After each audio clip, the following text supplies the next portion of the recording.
le travail sur la structure des organisations de Mansberg. Alors Mansberg, il va présenter une autre approche de la structure des organisations. Son point de départ, c'est que dans l'organisation, il y a plusieurs groupes d'acteurs qui interviennent et exercent du pouvoir au niveau du fonctionnement de l'organisation. Donc, un livre très intéressant sur la structure et dynamique des organisations et plus récemment, le management voyage au centre des organisations.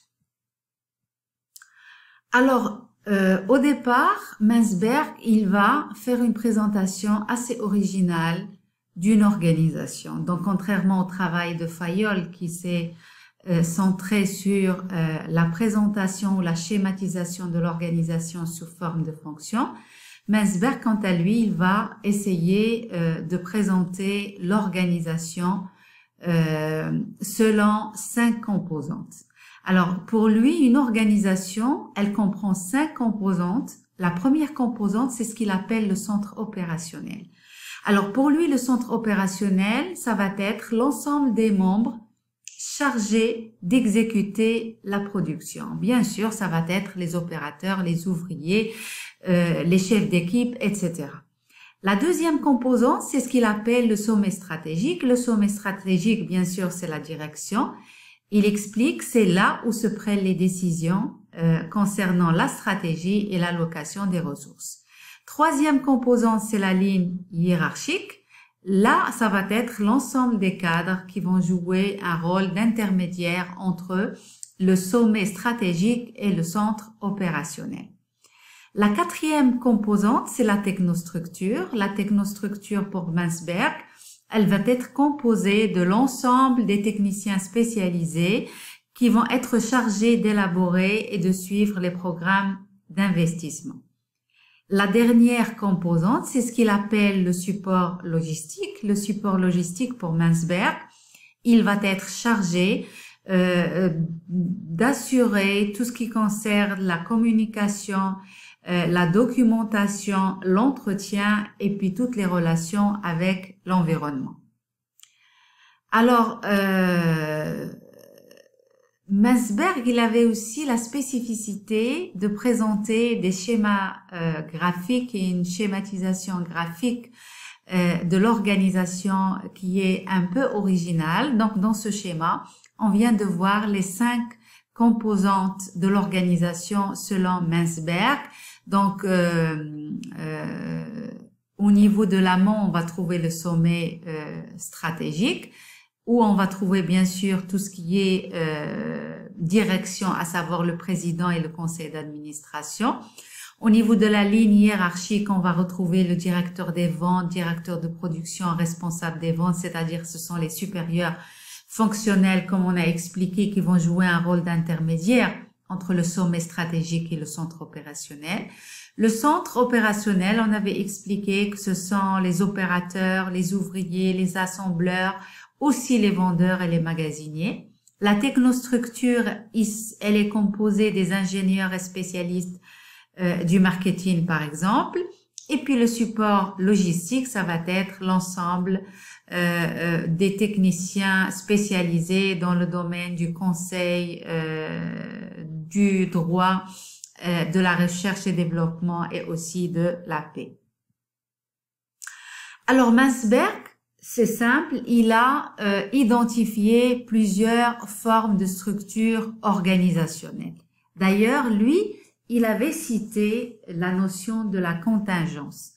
Et pour lui, la structure des organisations, elle dépend de la réalisation d'un certain nombre de conditions, ce qu'il appelle les facteurs de contingence, et il va proposer des structures types qui correspondent à des facteurs de contingence donnés. Donc, il en a proposé 7. La première structure, c'est la structure simple.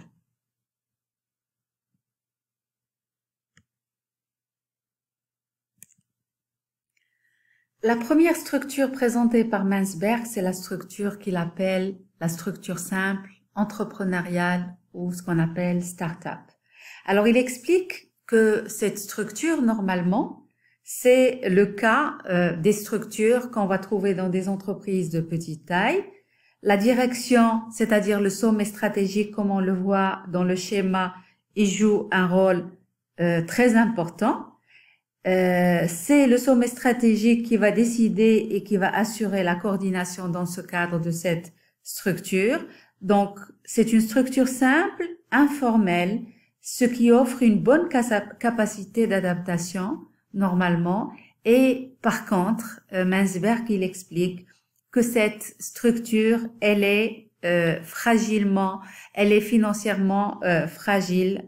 Et donc, c'est pour cela que c'est le cas des structures des PME, peu formalisées, dépendantes d'un homme orchestre, ce qui est le patron, sans technostructure ni fonction logistique, c'est-à-dire un système technique simple.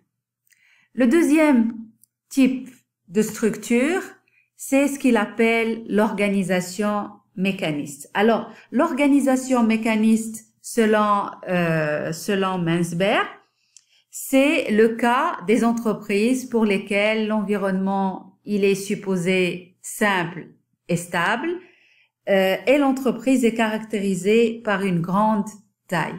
Une grande taille, donc, dans ces entreprises-là, le travail, il va être rationalisé et exécuté selon des procédures standardisées, élaborées par des experts et spécialistes. D'ailleurs, on le voit très bien qu'ici, la technostructure, elle est relativement importante. Et c'est pour cela que dans ce type d'organisation, les fonctions de support et la technostructure, ils vont jouer un rôle important. Donc, ce type de structure, à savoir l'organisation mécaniste, est une structure qui est efficace parce que son fonctionnement est précis, mais normalement, ce type de structure, il évolue difficilement par rapport à l'évolution de l'environnement, ou il évolue par des changements qui sont brutaux. Et Mansberg, il dit, ou il explique que c'est le cas des entreprises de production de masse ou les entreprises publiques. Après, nous avons ce qu'on appelle l'organisation professionnelle. L'organisation professionnelle, selon Mansberg, elle s'appelle aussi la bureaucratie professionnelle. C'est une organisation avec une forte standardisation des qualifications du personnel, une grande taille, un environnement complexe et stable et un système technique qui est simple. Et là, pour ce type de structure, il donne l'exemple des hôpitaux et des universités.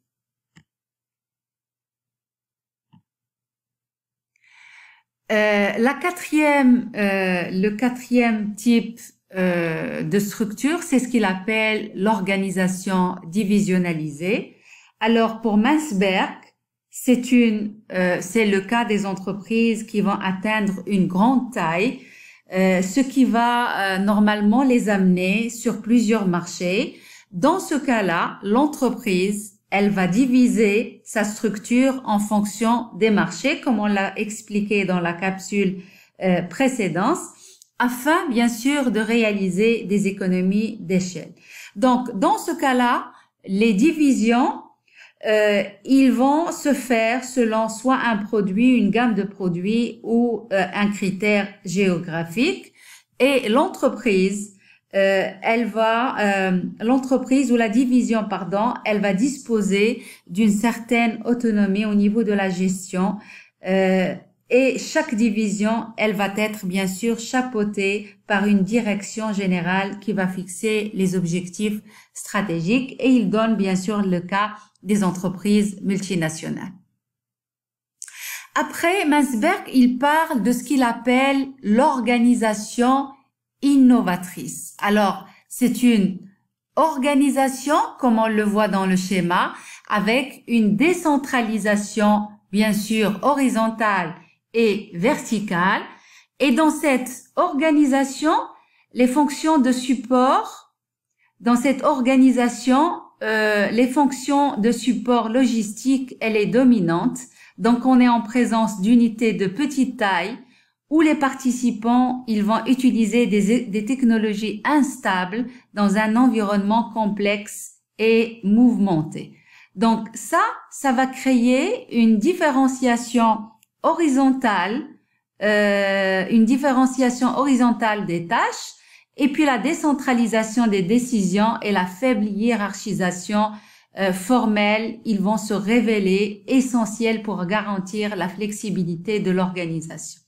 Alors là, Mansberg, il explique que le rôle clé du personnel logistique s'explique par le caractère hautement spécialisé de celui-ci et la décentralisation par la nécessité de travailler en équipe. Et il donne l'exemple des fabricants de logiciels ou les laboratoires pharmaceutiques. Après, il y a ce qu'il appelle l'organisation missionnaire. Donc, l'organisation missionnaire, selon Mansberg, c'est une sixième configuration qui est inspirée par le mode de management des entreprises japonaises.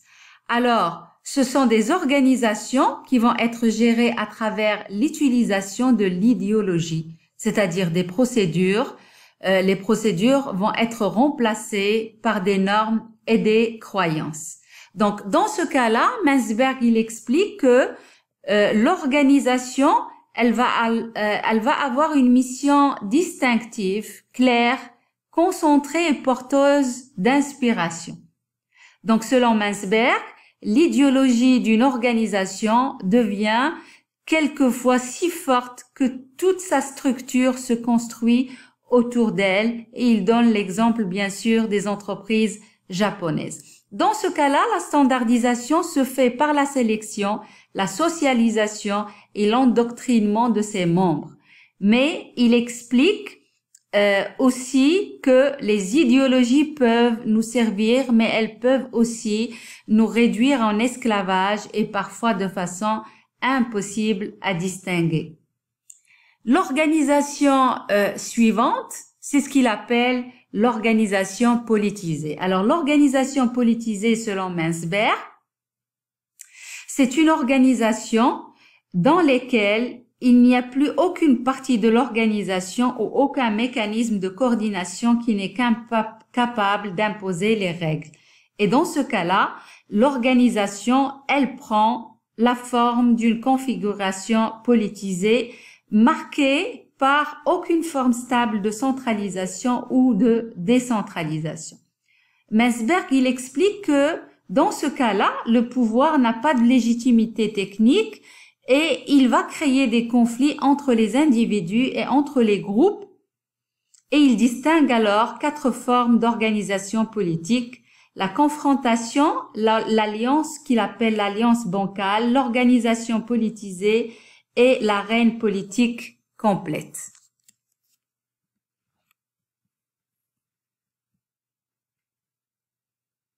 Alors, après, Mansberg, il avait présenté des mécanismes de coordination. Selon lui, il existe plusieurs types de mécanismes de coordination.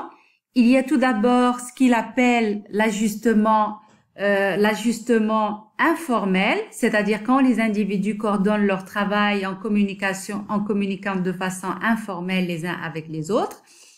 Il parle également de la supervision directe lorsqu'une personne donne des ordres spécifiques aux autres et de cette manière, elle va coordonner leur travail. La troisième, c'est la standardisation des procédés lorsque la coordination du travail est assurée par l'imposition des normes et standards qui vont guider la réalisation. La standardisation des résultats, quant à elle, la standardisation des résultats, elle va porter sur la coordination du travail via des mesures d'évaluation de la performance standardisée. La standardisation des qualifications, la standardisation des qualifications, elle porte sur l'acquisition par les employés d'habilités et de connaissances spécifiques, et la standardisation des normes, c'est-à-dire basée sur la culture, les croyances communes qui vont constituer le ciment qui tient toutes les pierres de la bâtisse de l'organisation. Alors, selon Mansberg, les différentes formes d'organisation, ils sont un peu